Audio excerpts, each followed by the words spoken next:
माँ, दिवाली आने वाली है। सब लोग नए कपड़े और सजावट का सामान ले रहे हैं। हाँ बेटा, पता है, लेकिन इस बार पैसे थोड़े कम हैं। पर माँ, मेरी सहेली भी नए कपड़े ले रही है।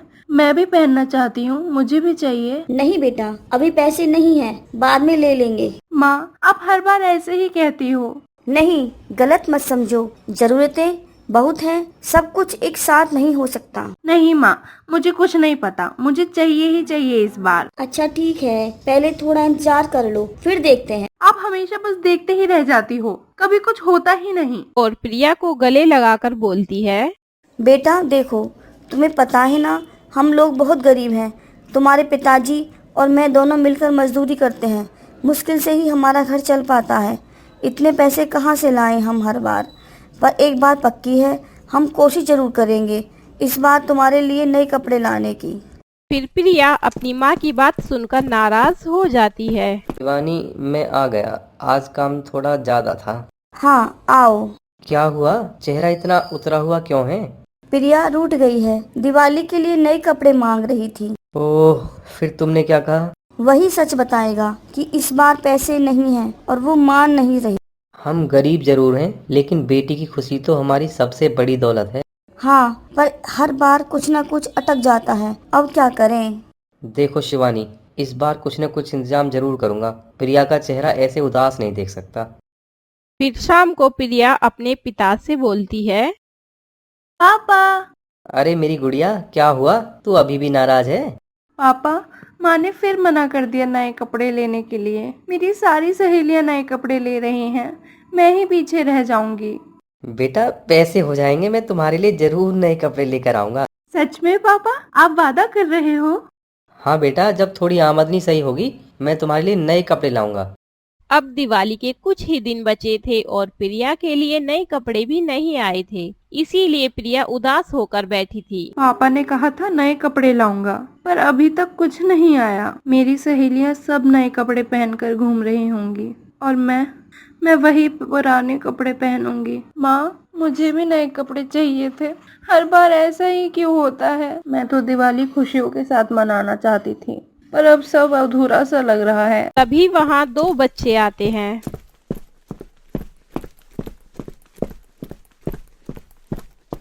देखो रोहन, वो लड़की कितनी उदास बैठी है। चलो उसके पास जाकर पूछते हैं कि ऐसा क्यों है। अरे यार, ये तो गरीब लोग हैं, उनसे बात करने का क्या फायदा।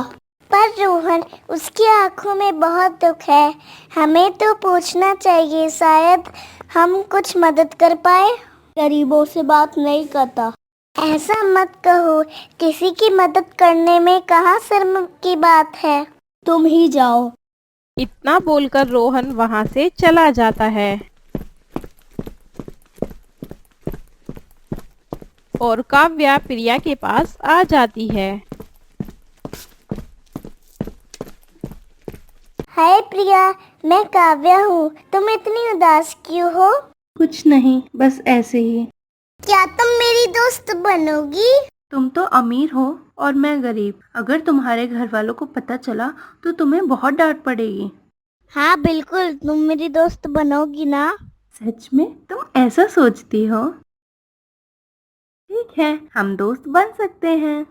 फिर उन दोनों में दोस्ती हो जाती है। एक दिन काव्या प्रिया से दिवाली पर घर आने के लिए बोलती है।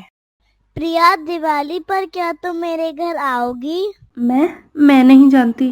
क्यों, डर लग रहा है क्या? नहीं, वो बस मेरा घर गरीब है। अगर तुम्हारे घर वालों को पता चला तो? अरे ऐसा मत सोचो, दोस्ती में गरीबी अमीरी की कोई बात नहीं होती। सच में? तुम सच में मुझे बुला रही हो? हाँ प्रिया, तुम आओगी ना? हम साथ में दिवाली मनाएंगे। ठीक है, मैं आ जाऊंगी। माँ, आज काव्या ने मुझे दिवाली पर अपने घर आने को कहा है। वो चाहती है कि हम साथ में त्योहार मनाएं। क्या? उनके घर मत जाना बेटा, वो लोग बहुत अमीर हैं और हम सब बहुत गरीब हैं। पर माँ, काव्या तो बहुत प्यारी है। उसने कभी मुझे ऐसा एहसास नहीं कराया कि मैं गरीब हूँ। बेटा, लोग ऊपर से अच्छे लगते हैं, पर उसके माता पिता को जब पता चलेगा कि तुम मजदूर की बेटी हो तो शायद उन्हें अच्छा ना लगे। नहीं माँ, काव्या वैसी नहीं है। वो सच में मेरी सच्ची दोस्त है। दिवाली वाले दिन प्रिया काव्या के घर जाती है। उसको देखकर काव्या भी काफी खुश होती है। अरे प्रिया, आओ घर के अंदर। मुझे बहुत खुशी हुई कि तुम आ गई। हाँ काव्या, मैं आ गई। मुझे भी बहुत अच्छा लग रहा है। देखो, सब सजावट कर रहे हैं। हम भी साथ में दिवाली बनाएंगे। वाह, तुम्हारा घर तो बहुत सुंदर है। मैं खुश हूँ कि तुम्हारी दोस्त हूँ। और मैं भी। आज हम खूब मस्ती करेंगे और मिठाई खाएंगे। हाँ काव्या, मैं इंतजार नहीं कर सकती। फिर काव्या प्रिया को अपने मम्मी पापा से मिलवाती है। मम्मी पापा, ये मेरी दोस्त प्रिया है। ठीक है बेटा। काव्या, तुम अभी मेरे साथ आओ। मैं तुमसे 2 मिनट के लिए बात करना चाहता हूँ। ठीक है पापा, मैं आती हूँ। फिर वो दोनों काव्या को एक साइड में ले जाते हैं। काव्या, हमने तुमसे कितनी बार कहा है, गरीब लोगों से दोस्ती मत क्या करो। ऐसे लोग पहले दोस्त बनते हैं और फिर बाद में चोरी या कुछ गलत कर सकते हैं। मम्मी पापा, प्रिया वैसी नहीं है। तुम चुप करो, तुम्हें कुछ नहीं पता। अभी तुम सिर्फ एक छोटी बच्ची हो। ऐसे मामलों में समझदारी बड़ी चीज होती है। हमने कितनी बार कहा है, पहले दोस्त बनते हैं फिर नुकसान कर सकते हैं। मम्मी पापा, प्रिया वैसी नहीं है। काव्या, चुप रहो।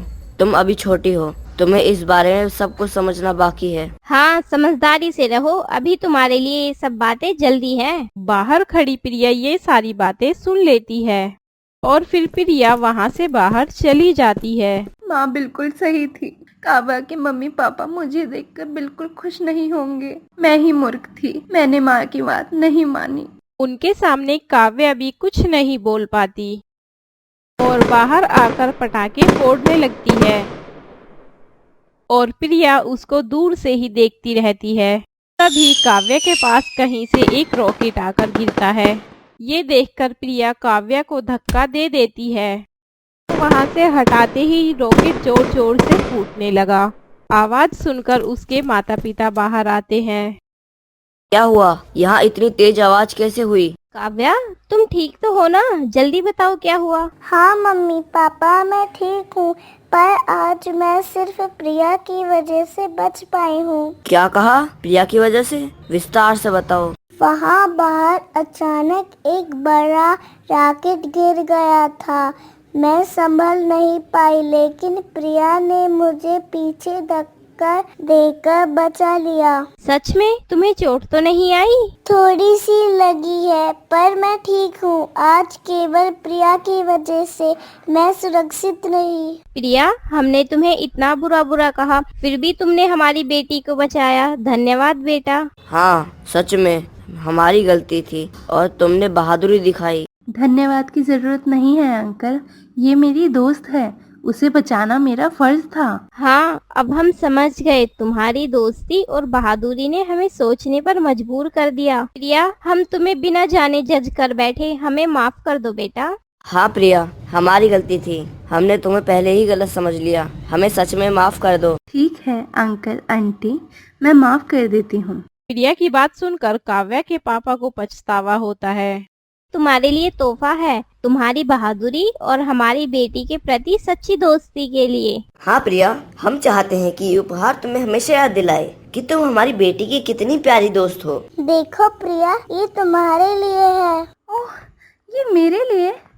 बहुत बहुत धन्यवाद अंकल आंटी, मैं इसे संभाल कर रखूंगी। अब तुम और काव्या मिलकर खुशियाँ मनाओ। फिर प्रिया घर चली जाती है। माँ पापा, देखो मैंने क्या लाया है। यह सब काव्या के मम्मी पापा ने मुझे दिए हैं। बेटा, ये चोट कैसे लगी तुम्हें? माँ, सब कुछ मैं आपको सही सही बताती हूँ। वहाँ बाहर पटाखे फूट रहे थे। अचानक एक बड़ा सा रॉकेट काव्या के पास आकर गिर गया। तभी मैंने उसे बचाने के लिए धक्का दिया और मुझे ये चोट लग गई थी। मैं नहीं चाहती थी कि कोई चोट खाए, बस काव्या को सुरक्षित रखना चाहती थी। ओह बेटा, तुमने बहुत बहादुरी दिखाई। हाँ माँ, और यही कारण है कि मैंने काव्या की दोस्ती निभाई। काव्या अपने माता पिता के साथ प्रिया के घर आती है। नहीं सौरभ, कोई काम नहीं था। मैं तो बस आप सभी से मिलने और बच्चों के साथ थोड़ा समय बिताने आया था। और हाँ, मैं आपको ये बताना चाहता हूँ कि आपकी बेटी प्रिया बहुत ही बहादुर और समझदार है। आज उसने सच में हमारी बेटी काव्या की जान बचाई। हाँ, मुझे पता है। वह हमारी बेटी की बहुत अच्छी दोस्त है। मैंने हमेशा उसकी तारीफ सुनी है।